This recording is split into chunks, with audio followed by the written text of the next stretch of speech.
Bom dia, meu amigo e minha amiga. Que Deus abençoe o seu dia, que o Senhor te ilumine, te fortaleça. Me diz uma coisa, de que forma você apresentaria Jesus para pessoas que acreditam em outros deuses? Para pessoas que olham para estátuas e adoram a elas? Para pessoas que estão cheias de sua filosofia e de sua cultura secular? Exatamente isso que o apóstolo Paulo fez quando foi até a cidade de Atenas. Exatamente, a capital do mundo grego, a capital da cultura grega. Paulo foi até lá pregar o evangelho. E Atenas tinha centenas de templos. E eu quero ler com você Atos capítulo 17, do versículo 16 em diante, para vermos o que Paulo disse ao povo de Atenas. O que a palavra de Deus tem a dizer a pessoas que estão procurando a resposta, mas estão procurando no lugar errado.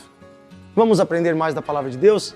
Atos 17, 16 diz assim: enquanto Paulo esperava em Atenas, o seu espírito se revoltava em face da idolatria dominante na cidade. Por isso dissertava ele na sinagoga entre os judeus e entre os gentios piedosos, e também na praça todos os dias entre os que se encontravam ali. E alguns filósofos epicureus e estoicos contendiam, brigavam com Paulo, havendo quem perguntasse, o que quer dizer este tagarela? E outros diziam, parece um pregador de deuses estranhos, pois ele pregava a Jesus e a ressurreição. Então, tomando consigo, o levaram até o Areópago, dizendo, podemos saber que nova doutrina é essa que ensinas? E aqui eu quero fazer uma ressalva histórica para você entender. Os atenienses tinham uma cultura já de séculos, onde eles tinham os seus deuses, os deuses do Olimpo. Depois vieram os romanos e, tentando evitar a mistura de culturas, os atenienses colocaram uma lei. E essa lei dizia que na cidade de Atenas era proibido pregar novos deuses. Apenas poderia ser anunciado os deuses que eles já tinham na cidade.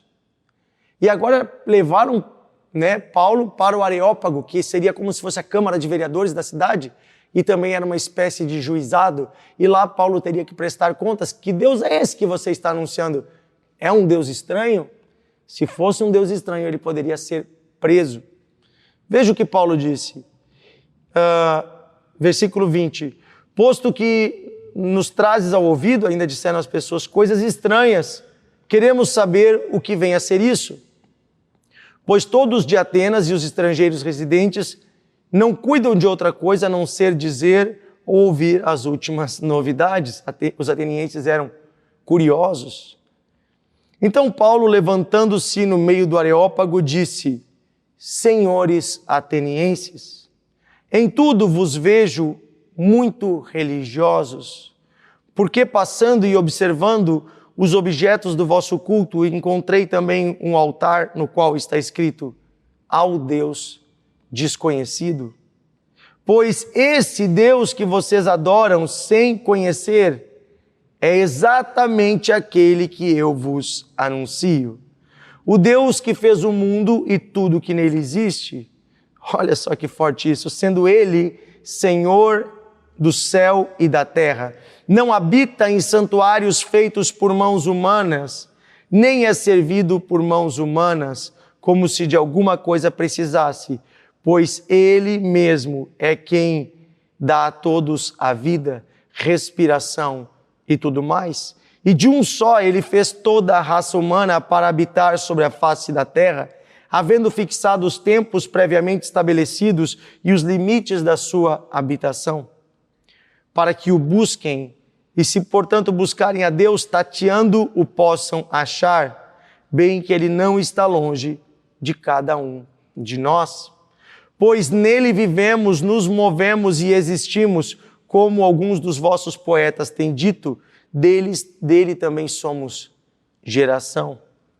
Sendo, pois, geração de Deus, não devemos pensar que a divindade é semelhante ao ouro, ou à prata, ou à pedra, trabalhados pela arte e imaginação do homem. Ora, não levou Deus em conta os tempos da ignorância. Agora, porém, ele está notificando, avisando aos homens de que todos, em toda parte, se arrependam. Porquanto estabeleceu um dia em que há de julgar o mundo com justiça, por meio de um varão que ele designou e acreditou diante de todos, ressuscitando-o dentre os mortos. Quando ouviram falar da ressurreição dos mortos, uns começaram a rir, escarnecer, e outros disseram: a respeito disso te ouviremos em outra ocasião. A essa altura, Paulo se retirou do meio deles. Houve, porém, alguns homens que se agregaram a eles e creram. Entre eles estava Dionísio, o Areopagita, um dos representantes da cidade, uma mulher chamada Dâmaris, e com eles outros mais. Veja que interessante, Paulo chega numa cidade cheia de idolatria, cheia de falsos deuses, cheia de filosofia e de poesia, e o que Paulo vai fazer ali nada mais é do que pregar o evangelho a partir do conhecimento que essas pessoas já tinham. Ele vai falar de Deus a partir de um templo que havia naquela cidade. Havia um templo que não tinha estátuas, havia um altar escrito ao Deus desconhecido. E Paulo conhecia a história desse altar, que era a história de uma vez em que na Grécia houve uma peste, uma praga, que matava a muitos, e procuraram a ajuda de todos os deuses e não encontraram nenhum Deus que os pudesse ajudar. Então mandaram emissários pelo mundo todo, e esses emissários encontraram um Deus, um povo muito distante, que se sacrificassem cordeiros e se arrependessem dos seus pecados, ele os livraria. E eles então sacrificaram cordeiros e se arrependeram dos seus pecados. Obviamente esse Deus era o Deus de Israel, nós entendemos pelos detalhes, o arrependimento, os cordeiros. E passou-se muito tempo depois disso e o povo esqueceu o nome deste Deus. E então decidiram fazer um altar a ele, os últimos daquela geração, os mais velhos, e disseram: como é o nome ainda desse Deus? Poxa, eu não sei. Vamos então honrá-lo, pelo menos escrevendo ao Deus desconhecido. E esse Deus não tinha estátua, então esse Deus tinha um altar em Atenas sem uma estátua. Paulo conhecia essa história e então ele se aproximou e anunciou Jesus a partir disso. Ele disse: olha, o Deus que eu anuncio a vocês não é um Deus que é de prata ou de bronze, nem feito por mãos humanas, mas foi Ele que fez o ser humano, o céu, a terra, o mar. Ele fez o universo, portanto ele não pode ser representado por nada desta terra. Ele nem pode ser servido por mãos humanas. Veja, a mitologia grega acreditava que quanto mais alimento vocês davam aos deuses em oferenda, ou mais orações você fazia a um Deus, mais forte esse Deus seria. O nosso Deus não é assim. O Deus criador do universo não é assim. Ele não tem como eu aumentar a força dele. Não tem nada que eu possa fazer por ele. A minha oração não é para que ele seja abençoado. A minha oferta não é para que ele fique mais rico. Pelo contrário, tudo é ele que me dá, porque eu é que sou criatura incapaz e ele é Deus Todo-Poderoso. E é disso que Paulo está falando, de um Deus que não é feito por mãos humanas, que não habita em templos feitos por mãos humanas. Mas é interessante que esse mesmo Paulo, quando ele vai escrever suas cartas à igreja, ele diz que esse Deus, que não habita em templos feitos por mãos humanas, habita em nós, porque nós fomos feitos pelas mãos dele e fomos purificados pelo sangue de Jesus. Nós, os que cremos em Cristo, que vivemos para a glória de Deus, somos templos do Deus vivo. Amém? E essa história nos dá uma lição muito importante. Primeiro, nós devemos falar de Jesus na linguagem das pessoas. Segundo, nós devemos conhecer a cultura das pessoas.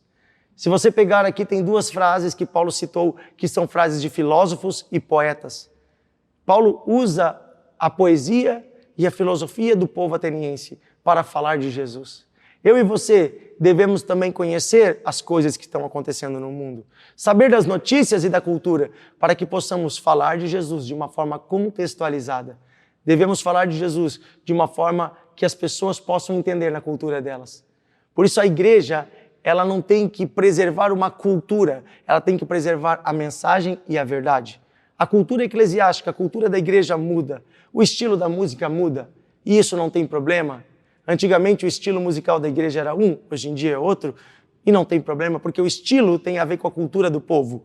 E a igreja, ela vai adaptar a mensagem para a cultura do povo. O que nós não podemos é mudar a mensagem.